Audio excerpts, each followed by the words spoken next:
सर्वप्रथम 2,500 वर्षापूर्वी जनसम्यक समांत क्रांतीचा नारा देत इथल्या मनुवादी, वर्णवादी आणि जातीयवादी व्यवस्थेवर कुठाराघात करत एक सम्यक असा आपल्याला मार्ग दिला, असा तो परम कारुणिक सर्वांचा मित्र भगवान तथागत गौतम बुद्ध.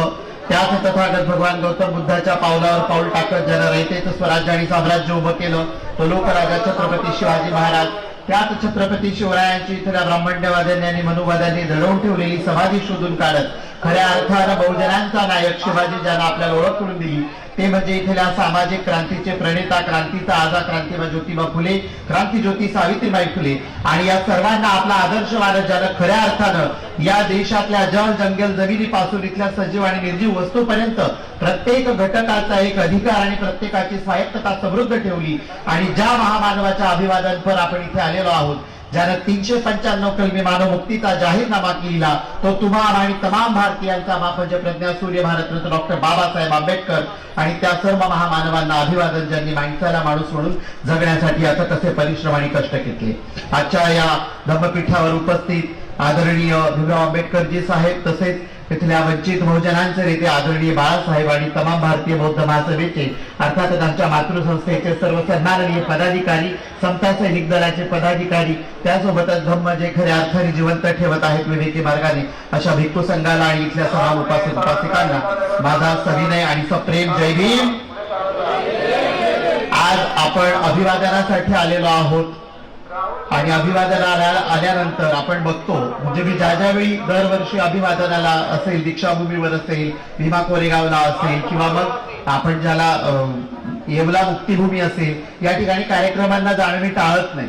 पण या ठिकाणी गेल्यानंतर ज्यावेळी त्या गर्दीत पाऊल टाकते त्यावेळी ऊर आपसूक भरून येतो की कुठून कुठून लोक आलेली असतात, डोक्यावर ओझं घेऊन असतील, अगदी देशाच्या कानाकोपऱ्यापासून ही माणसं येतात. काय येतात? इथे नवसाला पावणारा देव नाहीये, नारळ वाहिल्यानंतर पोरांचं कल्याण होईल अशा पद्धतीची कुठलीही संकल्पना या ठिकाणी नाहीये. पण या प्रेरणेतून आणि या भावनेतून इथे जनसमुदाय लोटतो की हो, यानं आमच्या आयुष्याचं सोनं केलं, आमच्या जगण्याचं सोनं केलं, आमच्या पिढ्याच्या मुक्तीचा, उद्धाराचा, सन्मानाचा आणि भारतीय संविधानाच्या 395 कलमामध्ये असलेला मानव मुक्तीचा मार्ग ज्यानं खुला केला, हो तिथं जाऊन मी डोकं टेकवलं पाहिजे. हे डोकं टेकवणं अर्थातच ही उपकृततेची भावना आहे की हो, बाबासाहेबांनी आमच्या जगण्याला फक्त माणूस म्हणून आकार दिला नाही, तर एक जाणीव दिली, एक सन्मान दिला. आणि या जाणीवेपोटी, या सन्मानापोटी आपण सगळेच सगळे येतो. मी एकच गोष्ट या ठिकाणी सांगू इच्छिते, मला संपवायचं एवढ्या एका मिनिटामध्ये, कारण आपण आदरणीय साहेबांना ऐकण्यासाठी उत्सुक आहोत की आपण जर या ठिकाणी येतोय तर इथून जाताना भावांनी आणि बहिणींनो, की आपण बघतोय की आपल्या भोवती कुठली सामाजिक परिस्थिती उभी राहते.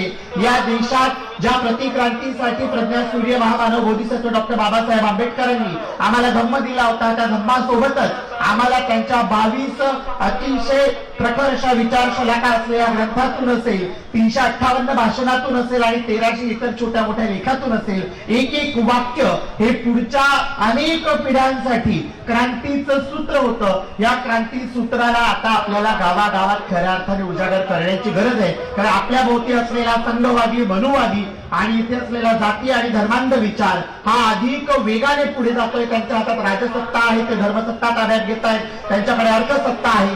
या सगळ्या गोष्टींचा विचार खऱ्या अर्थाने करण्याची ही वेळ आहे. आणि मी म्हणेन की हेच बाबासाहेबांना अपेक्षित होतं. बाबासाहेबांना भक्त लोक हवे होते, बाबासाहेबांना अनुसरण करणारी माणसं होती.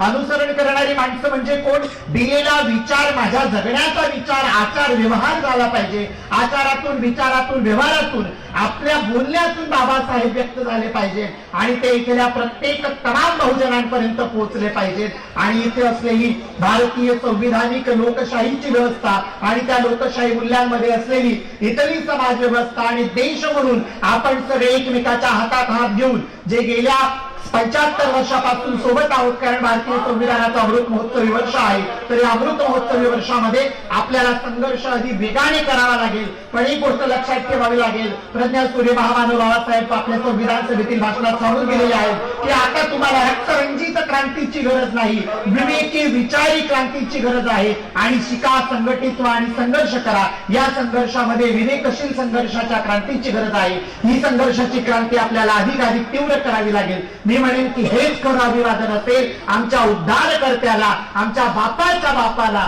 ज्यानं आमच्या जगण्याला आकार दिला. हे अभिवादन करूया आणि हा विचार घेऊन आपण आपापल्या गावात जाऊया आणि खऱ्या अर्थानं धम्मक्रांतीची आणि भीमक्रांतीची मशाल अधिक दगदगती आणि अधिक तीव्र करूया. एवढंच बोलून या विचार मंचावर, या धम्मपीठावर माझ्या शब्दांना विराम देते. आयोजकांनी मला बोलण्याची संधी दिली म्हणून त्यांचे आभार व्यक्त करते. पुनश्च एकदा सर्वांना सविनय क्रांतिकारी जय भीम.